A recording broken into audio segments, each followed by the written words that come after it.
कुछ क्लास ख़ुशगवार हुंदा आहिनि ऐं उन्हनि जा शागिर्द ॾाढा एक्टिव हूंदा आहिनि ऐं उहे जल्दी लर्निंग हासिल करे वठंदा आहिनि। इन्हनि जो सबबु छा आहे? सबबु आहे बेस्ट मेथोडोलॉजी। अॼु असां हिकिड़ी बहितरीनु मेथोडोलॉजी पढ़ूं था, उहो आहे डिस्कशन मेथड। सेपिन सिंधी अकेडमी ते भलीकार वचो त डिस्कशन मेथड उहो मेथड आहे जंहिंमें शागिर्द चुस्तीअ सां हिसो वठंदा आहिनि, ख़्याल शेयर कंदा आहिनि, सवाल पुछंदा आहिनि, बहस मुबाहिसो कंदा आहिनि, डिबेट कंदा आहिनि। टॉपिक बाबति उस्ताद जी निगरानीअ हेठि हाणे असां डिस्कशन मेथड जूं ख़ूबियूं पढ़ंदासीं। डिस्कशन मेथड में एक्टिव लर्निंग हूंदी आहे, यानी चुस्तीअ सां शागिर्द सिखंदा आहिनि। जॾहिं शागिर्द डिस्कशन कंदा आहिनि, बहस मुबाहिसो कंदा आहिनि त उन्हनि जी कम्युनिकेशन स्किल्स यानी स्पीकिंग कॉन्फिडेंस बि वधंदी आहे।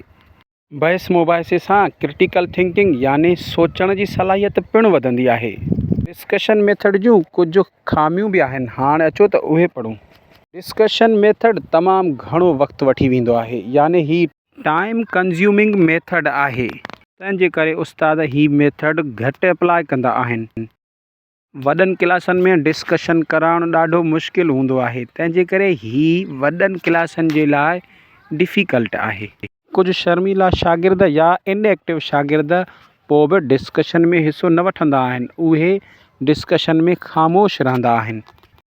डिस्कशन मेथड लाइ हिकिड़ो माहिर उस्ताद जी ज़रूरत पवंदी आहे। आम उस्ताद ही मेथड अप्लाई न करे सघंदो आहे, छाकाणि त हुन खां क्लास डिस्टर्ब थी पवंदो आहे।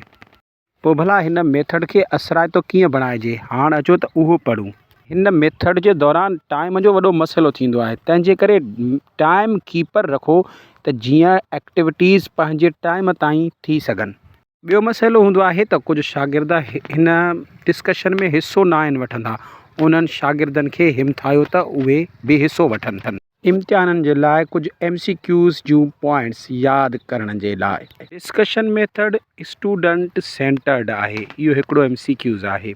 ही टू वे कम्युनिकेशन हूंदी आहे, यानी ॿ शागिर्द या उस्ताद शागिर्दनि जे विच में गुफ़्तगू थींदी आहे। ही मेथड कंसेप्ट जे वज़ाहत जे लाइ तमामु बहितरीनु आहे। हिन मेथड जी जेका वीक पॉइंट आहे उहा आहे टाइम कंज्यूमिंग, यानी ही वक़्तु ज़ायो करे छॾींदो आहे। पेडागाजी जे वधीक वीडियोज़ लाइ चैनल खे सब्सक्राइब कयो त जीअं सभु वीडियो ॾिसी सघो।